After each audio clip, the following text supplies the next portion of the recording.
Today, we're going to watch a film. Over 10,000 people say it's a scary movie. The film has no bloody scenes, but it will leave you chilled to the bone, because it will shine one of the 4 haunted houses in the world, the Belgian Mansion. This is the 2022 release. The main character is Hua Jie. At auction, she bought a mansion for a low price. It's filled with furniture and everything, so her family moved in right away. But this mansion is over 50 years old. The walls still have portraits of the original owner. Each door has carvings on them. Her daughter, Awei, isn't happy about leading her old life. She's quite upset. She thinks they should just toss the old paintings and things away. Hua Jie says these are part of the house. She promises to get rid of most of it. Having the paintings on the wall isn't a problem. Let's keep them for now. She took her daughter and son to tour the house. Awei saw a door at the end of the hallway. Her father, Awei, said that's the basement. Awei opened the door and walked in. The whole family followed her in to have a look. They stood on the stairs to see. Inside were just some old things. Seeing nothing special, they just went outside. Mia was the last one. Just as she was about to go out, the cellar door slammed shut. She thought her parents had closed it. She urged them to open the door, but father outside kept turning the doorknob, yet it wouldn't budge. Mia started to panic. She felt scared looking at the dark cellar. She urged father to let her out quickly. At that moment, Sister Hua noticed the key on the door. Anson used the key to unlock the door. Mia angrily returned inside. The family didn't take the strange situation seriously. Sister Hua found Mia. She asked her to watch over her brother that night. They might come back very late. At night, Mia was complaining to a friend she disliked this new home. Suddenly, the door behind her creaked open by itself. It turned out brother had sneaked in to tease her. It startled her. She chased after him outside. Sister Hua and Anson were in a meeting with the staff. They received a call from Mia. She complained that brother wouldn't sleep and was being a nuisance. Sister Hua briefly scolded her son, then went back to work. Mai saw her brother playing with a gold skull. She asked him where he found it. Her brother led her to the closet. They found a dusty photograph inside and an old abacus. Mai turned on the photograph. A man's voice came out of it, saying formulas they couldn't understand. Then it began counting. 1, 2, 3. Mai thought it was boring, so she turned off the photograph and told her brother to go to sleep. She watched TV in the living room. Suddenly, a cold wind blew through the crack of the basement door. The hallway lights flickered one after another, and then went out. The wind swept into the living room. The TV screen also went black. Finally, the lamp in the living room went out. It was pitch black. It almost made Mai cry. She quickly called her mom to say that all the lights in the house were out. Sister Hua didn't know if it was a power outage or a blown fuse, so she asked Mai to check the main switch in the basement to see if it had tripped. Katie was locked in the cellar earlier this afternoon. If she refuses to go down, she will hang up. But Sister Hua asked her to think it over. Brother is just a child. How sad it is to be alone in the dark. And she won't hang up. She will keep talking to Katie. Katie went into the cellar with the candle, seeing the darkness below, feeling a bit scared. Sister Hua said to just count to 10. She walks down 10 steps. She reached the end. Katie cautiously descended the stairs. She also started to count, but a strange wind in the cellar almost blew out her candle. Encouraged by her mom, Katie kept walking. At that moment, she saw the steps in the dark, seeming boundless. Finally, she reached 10. No one knows what Katie saw. Then she just disappeared. Sister Hua thought she had reached the bottom. She should see the main switch on the column, but on the phone, her daughter was still counting. And she didn't stop. Sister Hua immediately said something was wrong. She grabbed her husband and they rushed home. At home, they pushed the main switch in the cellar, but they didn't see Katie's figure. Sister Hua thought of her son upstairs. She rushed upstairs. She saw her son coming down. Only then could she breathe a little easier. They searched the house perimeter with police all night. The sheriff suspected the girl might have run away. She would be back after a few days at a friend, but Sister Hua glanced toward the basement. She clearly heard her daughter counting. She feared something had happened to her daughter. The next day, they rallied many volunteers. They searched in the woods further away for her, but there was still no news. Sister Hua felt very guilty. Her husband came in to comfort her. He said their daughter would come back in a few days. Sister Hua believed Mia would never run away.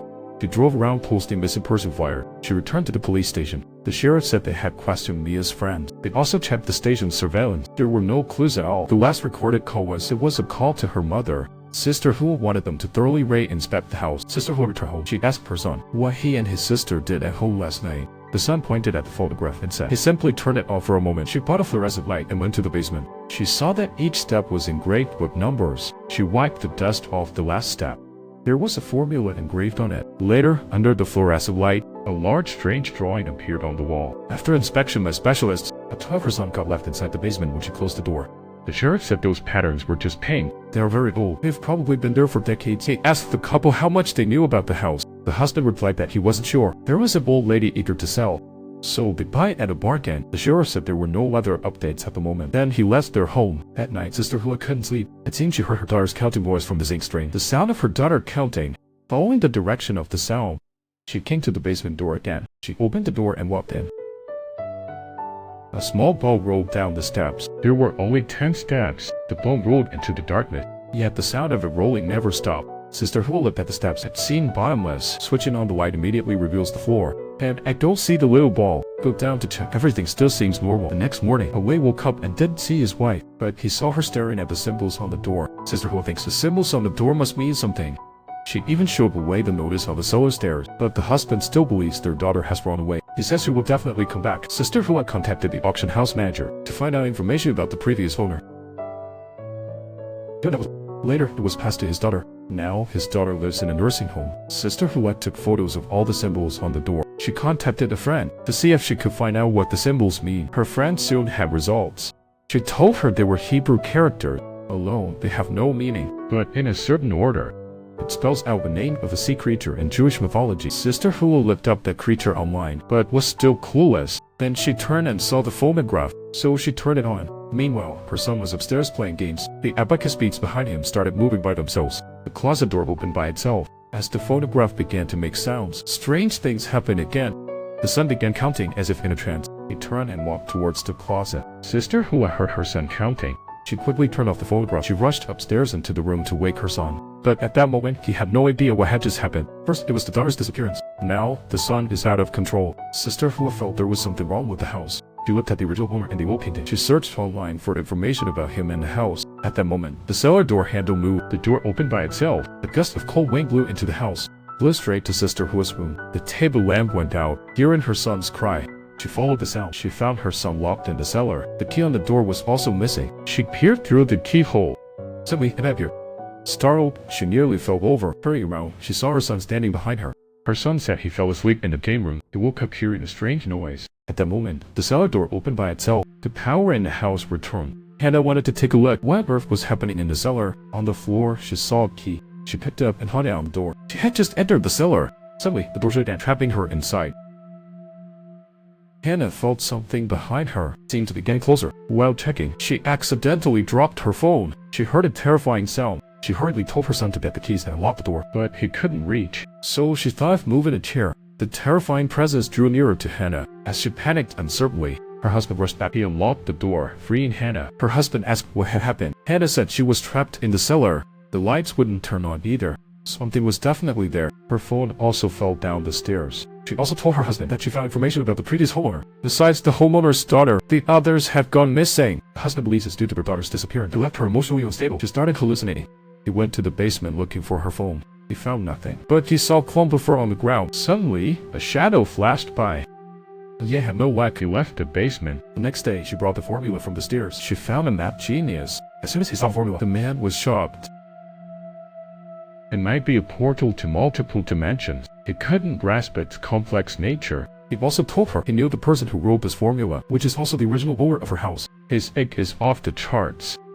But for some reason, besides his daughter, everyone in the house mysteriously vanished. He gave her a business card saying he would inform her of any finds. Hua Jie returned home. She received a call from the map genius. Through discussions with friends, she learned that the formula is an unfinished incantation. He also shared a big news with her. A colleague of his was aware. In an old house in Belgium, they found similar carvings. A whole family living there had vanished without a trace.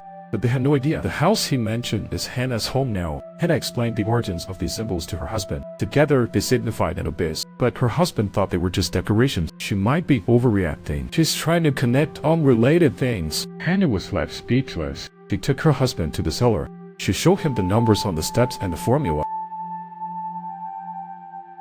It was the only way to retrieve their daughter. Her husband claimed there was no basis for this. They realized they couldn't communicate. Hannah stormed out of the cellar in anger. Her husband grabbed a hammer, ready to smash the steps. Hannah heard the noise. She rushed out to persuade him, but she heard the sound of metal clashing.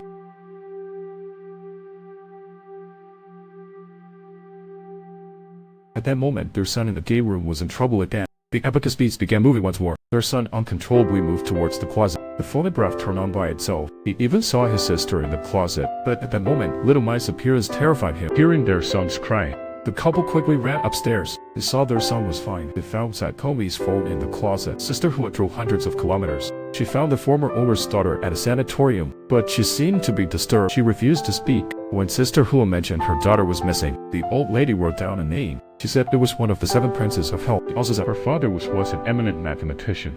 But when her son fell seriously ill, he felt that scientific research was of no help to his son's condition. Thus, to save his son, he deduced patterns from the chaos. He formulated that equation. Unbeknownst to him, it unleashed darkness upon the world. It was not just a cellar. The entire house was a passage from hell to the living. Awei finally recognized the bizarre happenings at home. He arranged the symbols together. They formed a pentagram. After Sister Hua returned, he quickly showed it to his wife. They discovered the pentagram represented the gatekeeper of hell, a goat-headed demon. At that moment, his son's drone uncontrollably flew towards a corner. He followed it in. Sister Hua took out the gramophone, saying she wanted to know her daughter's whereabouts. "We should start by studying this vein." Then she turned on the gramophone. As counting sounds emerged, the son in the cellar uncontrollably began to count, and he went down the stairs, but he stopped at 12. The son also found the drone. He saw a goat-headed monster standing nearby. At that moment, all the lights in the house went out. His cries for help echoed. They hurried into the cellar. All they found was his drone. They searched the house frantically. They thought their son was missing too. Suddenly, they heard him counting again. They found their son at the cellar door. The husband quickly carried him upstairs. He noticed he was drenched in sweat. They didn't know what had happened. Awei went to get him some water. Sister Hua helped him take off his t-shirt. They saw he had a mark of the demon on him. His behavior became strange again, and he started counting, but this time he counted backward. Terrified, Sister Hua rushed downstairs to find her husband, but she saw Awei standing there dazed, counting down. It seemed the demon was about to come out of the cellar. Sister Hua hurried to close the cellar door. The countdown continued uninterrupted. When he finished counting, it appeared. The cellar door burst open. Heavy footsteps echoed from outside. Sister Hua quickly hid herself, but she was still spotted by the demon and gripped by her clothes. She hurriedly took off her jacket. Escaping from the demon's grasp, she dashed into the cellar in one breath, aiming to rescue her daughter. But the steps had doubled in number. There was a door straight ahead. She saw the demon was already in pursuit. Sister Hua dashed down the stairs into the door. She heard the demon's footsteps fade away. She discovered a passage. She followed the passage out. What she saw left her stunned. Countless people lined up and shuffled forward. And they were all still counting. It felt like they were in hell. Sister Hua tried to find her daughter among the crowd, but how was that possible? In despair, she collapsed to the ground. Suddenly, she spotted a familiar tattoo. She went closer, and it really was her daughter. That moment, Takomi was already in a daze, and she had counted to 300 hundreds of thousands. Sister Hua quickly pulled her away. After retracing their steps, they finally returned to the cellar. Just as they were about to close the door, the demon grabbed the door. Sister Hua struggled, but finally got the door shut. But the flashlight fell outside. She took her daughter back home, trapped the demon in the cellar. Little might regain consciousness. She finally called out for her mom. Sister Hua asked her husband to carry their son. The family left the house. They thought their family could escape the demon's clutches when they saw the fallen flashlight at the doorway. Sister Hua opened the door. In front of them were still stairs leading up. They realized they still hadn't escaped hell. At that moment, the other three began counting expressionals. They turned and walked towards hell. Was forever trapped in the house.